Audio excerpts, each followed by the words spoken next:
Good morning everyone, welcome back to my YouTube channel. आज है हमारा डे 4। इससे पहले हमने डे 1, डे 2 और डे 3 में डेली दो दो सेट का रिवीजन किया है।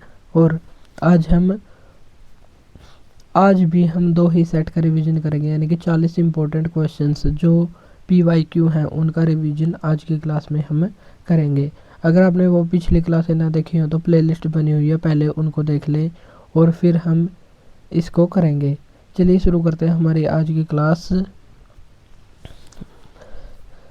और अगर आप हमारे चैनल पर नए हैं तो चैनल को सब्सक्राइब जरूर करें। तो आज का हमारा फर्स्ट क्वेश्चन है, आधुनिक अर्थशास्त्र का जनक किसको माना जाता है? तो आधुनिक अर्थशास्त्र का जनक माना जाता है एडम स्मिथ को। और एडम स्मिथ ने एक पुस्तक भी लिखी थी, द वेल्थ ऑफ नेशंस, जो 1776 में लिखी थी।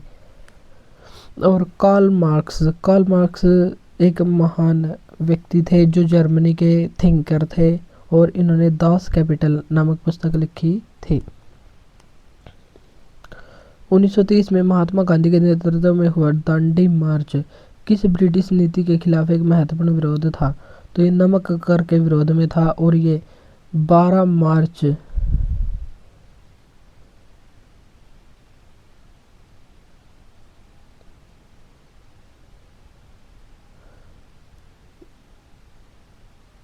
1930 से लेकर 6 अप्रैल 1930 तक 24 दिनों तक चला था और इसमें 78 अनुयायियों ने भाग लिया था।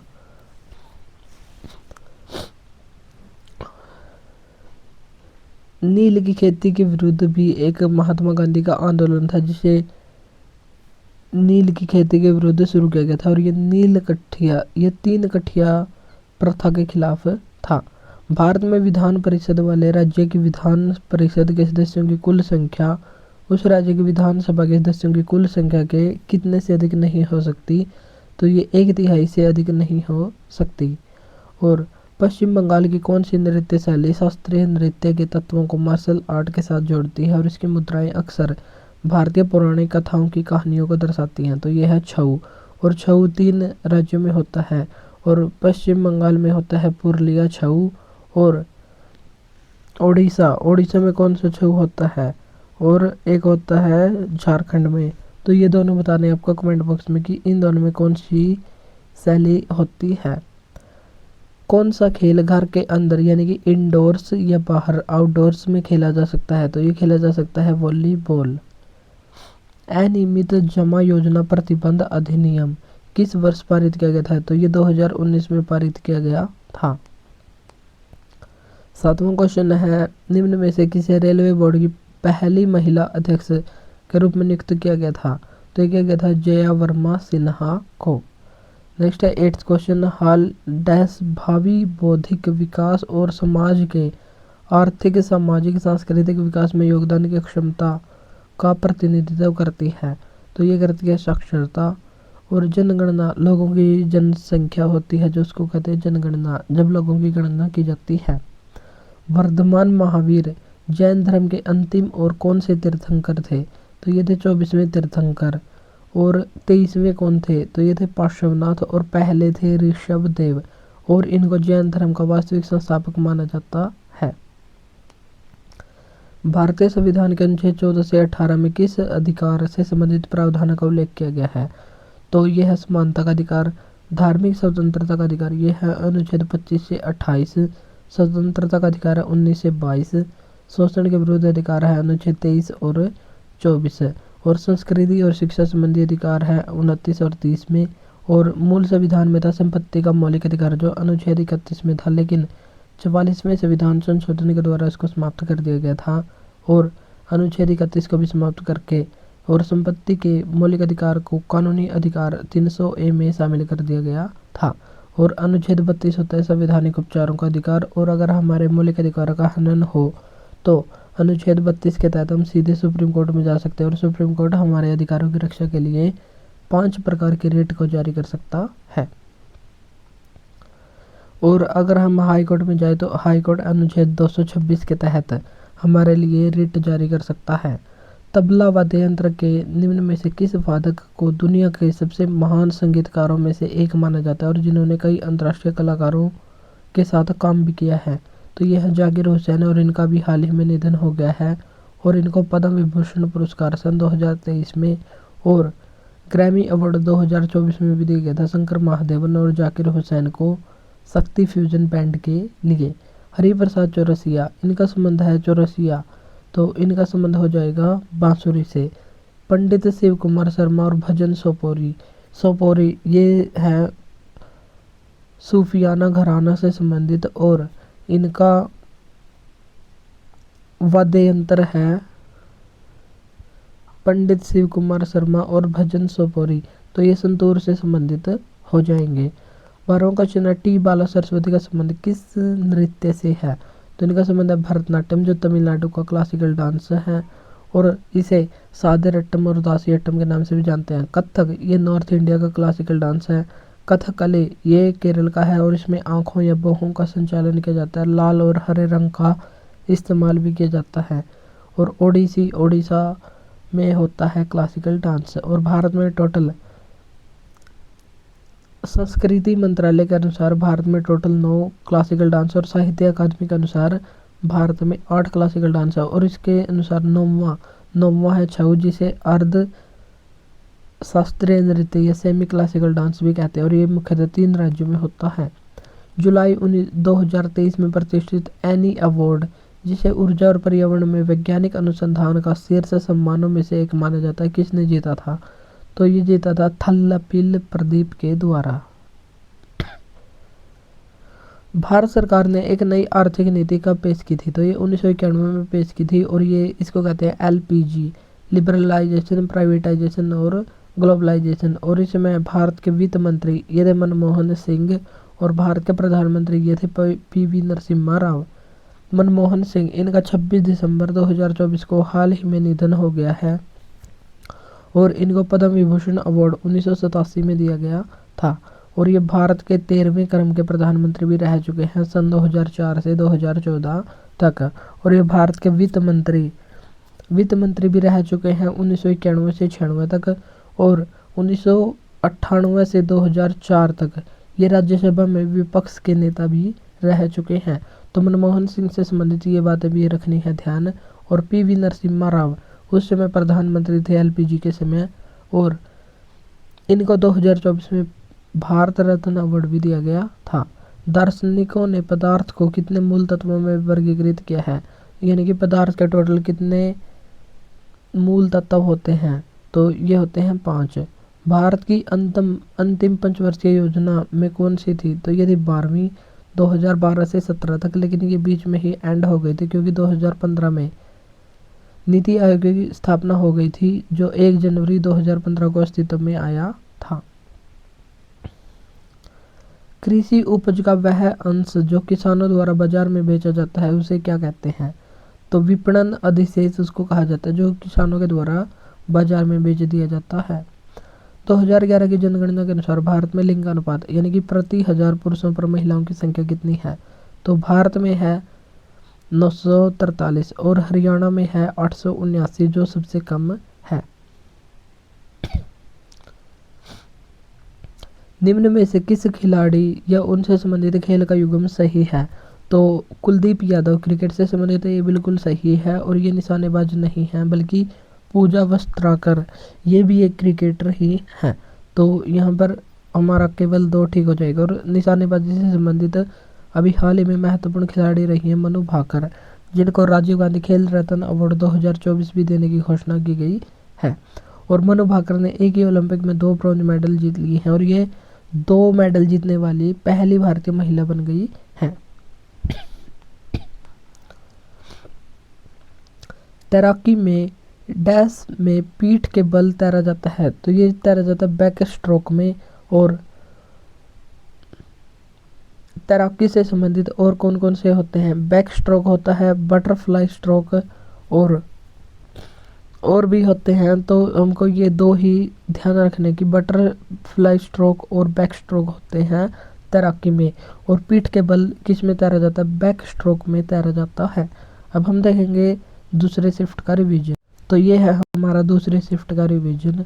भारतीय संविधान के किस अनुच्छेद में उल्लेख किया गया है कि राज्य राष्ट्रों के बीच न्यायपूर्ण और सम्मानपूर्ण संबंध स्थापित रखेंगे, यानी कि शांति से संबंधित तत्वों या भारतीय विदेश नीति का उल्लेख भारतीय संविधान के अनुच्छेद 51 में है। और 51A में है मौलिक कर्तव्य। और मौलिक कर्तव्यों को भारतीय संविधान में 42वें संविधान संशोधन के द्वारा सरदार स्वर्ण सिंह समिति की सिफारिश पर जोड़ा गया था और ये 10 जोड़े गए थे, लेकिन 11वां 86वें संविधान संशोधन के द्वारा जोड़ा गया था 2002 में। अनुच्छेद 48 में गौ हत्या पर प्रतिबंध और दुधारू पशु हैं उनकी हत्या पर प्रतिबंध लगाया गया है। अनुच्छेद 49 में बताया गया है कि अगर कोई राष्ट्रीय महत्व का स्थल है तो उसको राज्य द्वारा सुरक्षा प्रदान की जाएगी, उसको क्षति होने से सुरक्षित रखा जाएगा। और अनुच्छेद 50 में क्या है, तो अनुच्छेद 50 में है कार्यपालिका और न्यायपालिका के बीच शक्तियों का विकेंद्रीकरण किया गया है, वे एक दूसरे के मामलों में हस्तक्षेप नहीं करेंगी। वित्त मंत्री निर्मला सीतारमण अब तक 4 केंद्रीय बजट पेश कर चुकी हैं जनवरी 2023 तक, और वह यह उपलब्धि हासिल करने वाली एक महिला बन गई हैं।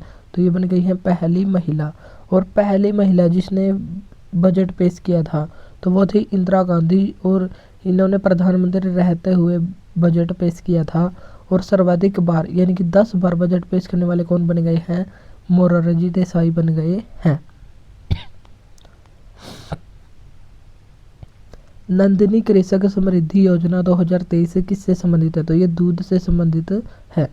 1951 की जनगणना के अनुसार भारत की कुल ग्रामीण साक्षरता दर कितनी थी, तो ये थी 12.1%। भारत में रोलेट एक्ट किस वर्ष पारित किया गया था, तो ये 6 अप्रैल 1919 को पारित किया गया था। इसे ना अपील, ना दलील और ना वकील का कानून कहते हैं। 1913 सैन फ्रांसिस्को में लाला हरदयाल ने स्थापना की थी, तो ये किसकी स्थापना की थी, तो ये बताना आपको कमेंट बॉक्स में। 1909 में हुआ था मार्लेमिंटो अधिनियम, और मार्लेमिंटो अधिनियम को भारत में सांप्रदायिक निर्वाचन का जनक माना जाता है। 1923 में 1 जनवरी 1923 को स्वराज पार्टी की स्थापना हुई थी, चित्तरंजन दास और मोतीलाल नेहरू के द्वारा मिलकर की गई थी। तो 1913 में हुई थी गदर पार्टी की स्थापना, लाला हरदयाल और सोहन सिंह भांकना इनके द्वारा सैन फ्रांसिस्को में इसकी स्थापना हुई थी। जब कोई व्यक्ति काम करता हुआ प्रतीत होता है लेकिन उसका काम उत्पादन में योगदान नहीं दे रहा हो, तो उससे किस प्रकार की बेरोजगारी कहते हैं, तो उससे कहते हैं प्रच्छन्न या छिपी हुई बेरोजगारी। और प्रच्छन्न या छिपी हुई बेरोजगारी, जैसे 1 एकड़ जमीन है उसमें 7 व्यक्ति काम कर रहे हैं और उसका उत्पादन होता है, अगर नेक्स्ट ईयर उसमें 4 व्यक्ति ही काम करें तो उत्पादन पर इतना ज़्यादा प्रभाव नहीं पड़ेगा, यानी कि जो ये 3 एक्स्ट्रा व्यक्ति लगे हुए हैं इनका उतना योगदान नहीं होता, लेकिन ये काम में लगे हुए प्रतीत होते रहते हैं, इसलिए इसको कहते हैं छिपी हुई बेरोजगारी। मौसमी बेरोजगारी होती है जब किसी मौसम के अनुसार तो रोजगार मिल जाता है और मौसम जाते ही उसका रोजगार छिन जाता है, तो उसको कहते हैं मौसमी बेरोजगारी। अगर कोई व्यक्ति नौकरी पर है और अगर नौकरी छोड़ देता है या जो उसका मालिक होता है उसको नौकरी से हटा देता है, अगर अपनी इच्छा से या अनिच्छा से नौकरी छोड़ देता है तो उसको घर्षण बेरोजगारी कहते हैं। और हमारा यहाँ पर आंसर हो जाएगा प्रच्छन्न या छिपी हुई बेरोजगारी। एक कबड्डी मैच की अवधि कितने मिनट की होती है ब्रेक टाइम को छोड़कर, तो ये होती है 40 मिनट। निम्न में से कौन सा कलाकार मणिपुरी नृत्य के एक विशेषज्ञ हैं, तो ये हैं जिनके पीछे भी सिंग लगा हो तो वो ऑलमोस्ट मणिपुरी नृत्य से संबंधित होंगे, जैसे राजकुमार सिंह जीत। और मणिपुरी क्लासिकल डांस से संबंधित हैं 4 बहनें, और 4 बहनों के नाम बताने आपको कमेंट बॉक्स में। भारत में डैश शासन की विधायी शाखा है और यह कानून बनाने की प्रभारी है, तो भारत में कानून कौन बनाता है, संसद, जिसका वर्णन है 79 अनुच्छेद में है, और 80 में है राज्यसभा, 81 में है लोकसभा। और राष्ट्रपति के पद का उल्लेख अनुच्छेद 52 में किया गया है, और अनुच्छेद 53 इसमें कहा गया कि राष्ट्रपति कार्यपालिका का प्रमुख होगा। अनुच्छेद 54 इसमें बताया गया कि राष्ट्रपति के निर्वाचक मंडल में कौन कौन शामिल होगा। अनुच्छेद 55 इसमें निर्वाचन की विधि बताई गई है। अनुच्छेद 60 इसमें राष्ट्रपति पद की शपथ का उल्लेख किया गया है। अनुच्छेद 61 इसमें महाभियोग के बारे में बताया गया है। और अनुच्छेद 72 इसमें क्या बताया गया है, तो ये बताना है आपको कमेंट बॉक्स में। गृह मंत्री, भारत के वर्तमान में गृह मंत्री अमित शाह और सर्वोच्च न्यायालय का वर्णन संविधान के अनुच्छेद 124 में किया गया है। अनुच्छेद 129 में बताया गया है कि सुप्रीम कोर्ट एक अभिलेख न्यायालय है, यानी कि कोर्ट ऑफ रिकॉर्ड है। बैसाखी का त्यौहार भारत के किस राज्य में मनाया जाता है, तो ये पंजाब राज्य में मनाया जाता है। तमिलनाडु में मनाया जाता है पोंगल त्यौहार। पश्चिम बंगाल का नववर्ष कहलाता है पोइला बैसाख। और असम का नववर्ष कहलाता है बोहाग बिहू। और बिहू फेस्टिवल ये असम में ही किया जाता है, और असम में ही बगरुम्बा, भोरताल ये डांस भी किए जाते हैं। 11वां क्वेश्चन है, 1 फरवरी 2021 को पेश किए गए केंद्रीय बजट 2021-22 में भारत की वित्त मंत्री ने डैश प्रमुख क्षेत्रों के लिए उत्पादन से जुड़ी प्रोत्साहन या प्रोडक्शन लिंक्ड इंसेंटिव PLI योजनाओं के लिए 1.97 लाख करोड़ रुपए की परिव्यय की घोषणा की है। तो कितने प्रमुख क्षेत्रों में की है, 13 प्रमुख क्षेत्रों में की है। NEIA का पूर्ण रूप क्या है, तो NEIA का पूर्ण रूप है national export insurance account. Bharat में मौर्य साम्राज्य की स्थापना कब हुई थी, तो ये हुई थी 322 ईसा पूर्व में, और इसकी राजधानी थी पाटलिपुत्र। और अब इसे किस नाम से जाना जाता है, तो पाटलिपुत्र का वर्तमान नाम है पटना। और पणजी है गोवा की राजधानी। और दिल्ली ये भारत की राजधानी था, और 1911 में दिल्ली को भारत की राजधानी बनाने की घोषणा की गई थी, लेकिन ये 1912 में भारत की राजधानी बनी थी। और 1911 से पहले भारत की राजधानी थी कलकत्ता, जो पश्चिम बंगाल में स्थित है। शतरंज में अंकों के संदर्भ में किस मोहरे का मूल्य सबसे कम होता है, तो सबसे कम होता है राजा का मूल्य। निम्न में से कौन सी हिमाचल प्रदेश की एक अनूठी नृत्य परंपरा है, तो यह है नाटी या नोटी। चेराव या चिरऊ या बैम्बू डांस, और इसे ही कहते हैं चाप चारकुट फेस्टिवल, ये होता है मिजोरम में।